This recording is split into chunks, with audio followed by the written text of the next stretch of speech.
Well, 2014 Shifting Sands Battle of Kursk is in the can and done. First, I want to thank all of the players who came out and made this event possible. I mean, we had 36 players. It was the largest Sands that we've ever hosted before here, so thank you very much to you guys.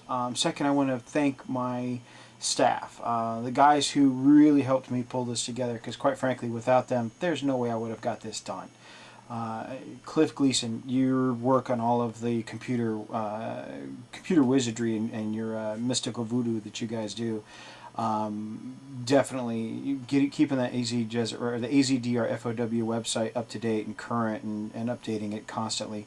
I can't thank you enough. Tony, your help, Tony Nagel, your help with all of the computer stuff there at the actual event itself and entering all the data entry work and stuff like that. Yeah, I know, man. We worked your fingers to nubs there with some of that stuff. And then Jeff Plain, you helping me out with getting the terrain set up and ready to go and stuff, and just getting really helping me make this event here a great event for everybody involved.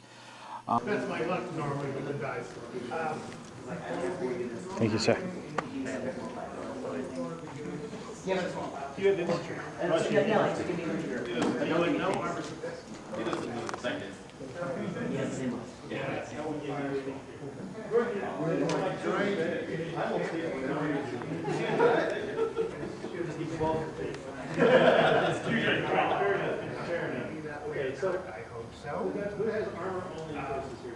I wanted to kind of take a little bit here and explain a little of the process of the tournament here, okay?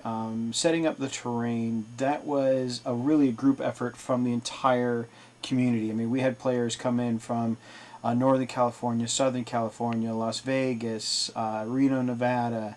I'm sorry, I don't know your name, but I had a gentleman come who was from New Mexico. As well as all of the local gamers, and we got together and put together 18 tables so that you guys could play for the 36 players, but we still had probably another 8 or 9 more tables worth of terrain that we could have set up had it been necessary. So we could have really done a lot bigger event, but I mean, really everybody came together, we got that done and moving forward here. Obtaining the venue, I got to say thanks a lot to Robert Meckhammer for helping us out there with getting the Mesa Utilities building, and shout out to the Mesa Utilities building, Mesa Utilities company, I should say, and letting us use their conference centers so that way we could host this event. Just making sure that the snacks and the lunches and stuff like that, I mean, everything that goes into these projects here, I really have a much greater appreciation for the guys that have put on the large events and stuff like that, and seeing the amount of work that actually goes into this. This was my first time hosting an event of this size, so especially a multi-day event like this here. And so, I mean, I really gained a good appreciation for what the guys are doing here. Frontal assaults are my chance.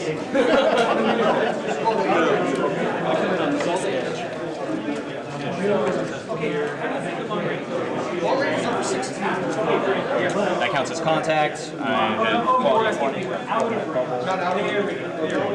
No, everybody's in range. Okay, they're in range. Still long range. Yes.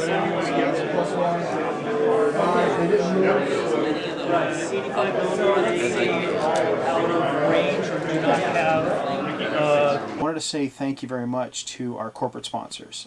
Battlefront Games, #1, for putting on this game, or creating the Flames of War game, and for us to all enjoy and have a good time with and have these battles. Second, I want to shout out to Imperial Outpost Games, who provided a large amount of the prize support that we were able to utilize and provide to the players and such, and the winners of the tournament. And then also to Crusaders Retreat Game for also providing support there for our swag bags and such, and going into the individual awards at the beginning of the event there for everybody to come in and kind of participating and who's showing up for the tournament, so to speak. Got it this time.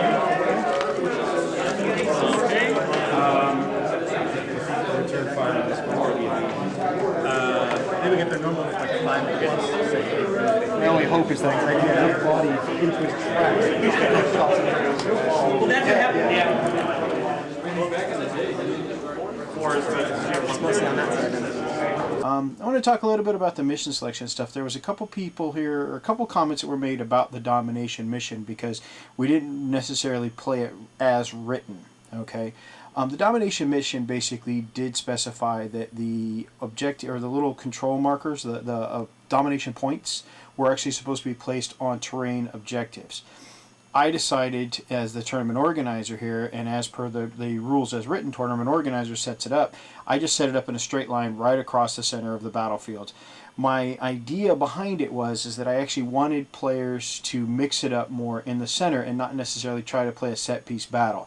I also threw in the thunderstorm rules so that way it wouldn't necessarily hamper an infantry army against a tank army by the fact that they would have to go into the center to try and take the objectives, because the fact remains is that both armies were limited to a relatively low mobility and the amount of distance that could be seen, because with the thunderstorm rules they were a custom rule.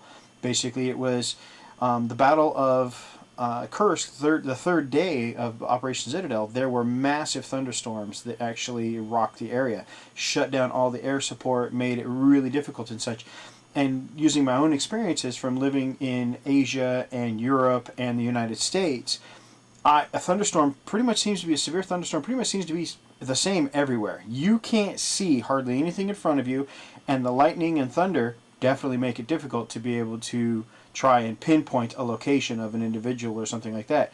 So I thought that that worked really well for the rules of using the night fight rules, but making you have to roll your night vision check every single round or every time, regardless of whether somebody shot or not, because the thunder and the lightning and the rain and stuff like that made it really difficult to pinpoint where the fire was coming from, and specifically where the positions of the people shooting were. Okay, that was kind of the reasonings behind choosing that mission. And then the other missions were just kind of the standard mission fare. I mean, fighting withdrawal, surrounded, breakthrough, and no retreat. Those all kind of fit into the theme of a Kursk type event, where you have one side that's fighting in a very defensive fight, and then at least in the beginning, and then as the campaign progressed, the Soviets were actually able to go on to the offensive.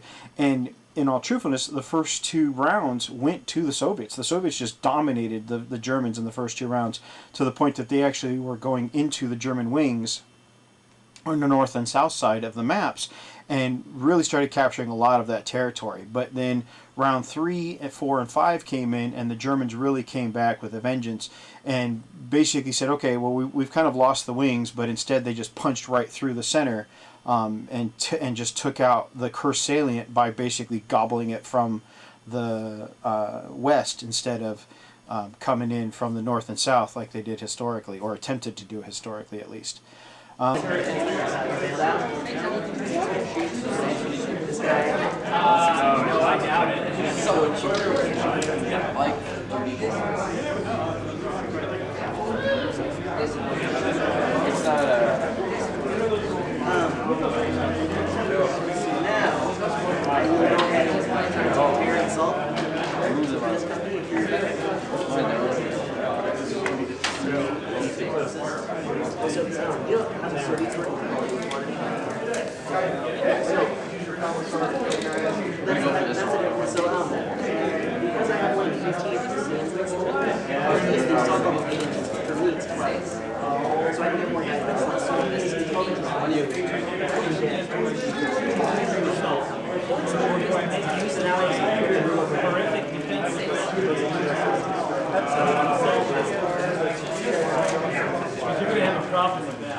That's pretty nasty.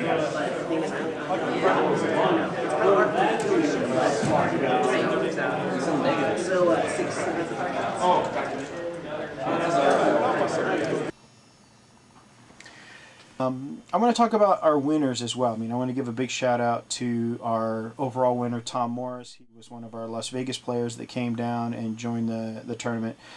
Brad Feliz was our best Soviet player. He came in from California. Rob Brightwell, one of our local guys, he actually had the best overall German player. Best painted actually went to Brad. His army was beautiful.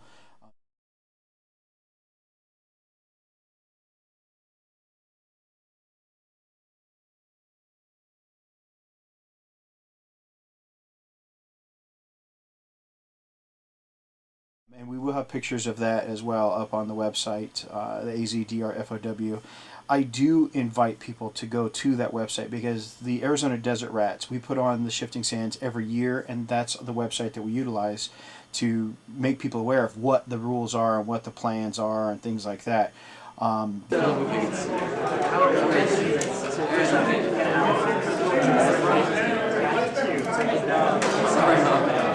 want you flanking my super weapon. It's actually sidearm aim. Yeah. You know what it is. You know what this is.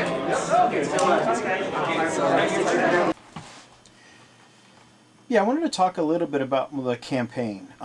This was a Firestorm campaign, but unlike in prior Sands, we've had Firestorm campaigns where like all the players got involved in the Firestorm campaign.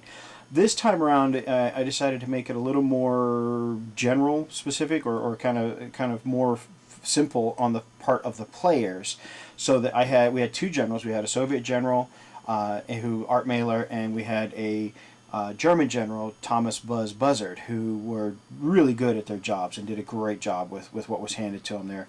I probably could have done a little more explaining to them in terms of what their roles were. As the generals, they basically oversaw the strategic aspects of the battle and the players, the way how they would be assigned to an attack arrow. Basically, every general had 6 attack arrows that they could assign onto the map, and then they would assign 3 players to that attack arrow. If 2 players won, they won the arrow and took over the territory. The generals themselves, basically, like I said earlier, they had the job of completing or of assigning the players, and then the players' job was basically to go and fight their fights, and then depending upon how they won or lost would determine whether or not if they control the territory or not. We didn't really involve the players too much in the Firestorm campaign other than the generals interfacing with them and such, and that was kind of to try and simplify the process and to help keep the campaign moving along smoothly. In the early rounds, the Soviets really dominated the Germans. I mean, they just completely were taking them apart. And the first 2 rounds went solidly to the Soviets. I think the Germans won a total of 2 of their 12 attack arrows those first 2 rounds, and the Soviets won the rest. But in rounds 3, 4, and 5, it was definitely a flip. The Germans came back with a vengeance in rounds 3, 4, and 5, and really were able to dominate the Soviets. The Soviets kind of took away the wings, the north and south wing that the Germans historically came in on, but the Germans were very successful. The German players and German general was very successful in basically just coming straight in from the west and punching all the way through to Kursk and pretty much taking out the salient all the way up to Kursk. So it didn't go historically because they didn't come in from the north and south, but they definitely took out the Kursk salient here and took over a large chunk of Russian territory and resettled the line, so to speak. Arizona next year's Shifting Sands is a 1945 What If. What if Patton and Churchill got their way and the Western Allies went to war against the Soviets? Okay, so it's really kind of a lot of fun. I mean, I'm looking forward to next year here because I think it's going to be a great amount of fun because it really is a what-if type scenario. What if all of us are fighting against the Soviets and what's going to happen kind of thing in those regards. I do want to thank everybody for helping out with this event and everybody who came and participated in the event. I do sincerely hope that everybody had a good time, and I'm definitely looking forward to the next Shifting Sands and seeing everybody again. Come back out if you can, and let's make next year even bigger if we can. And I hope you guys have yourself a great day.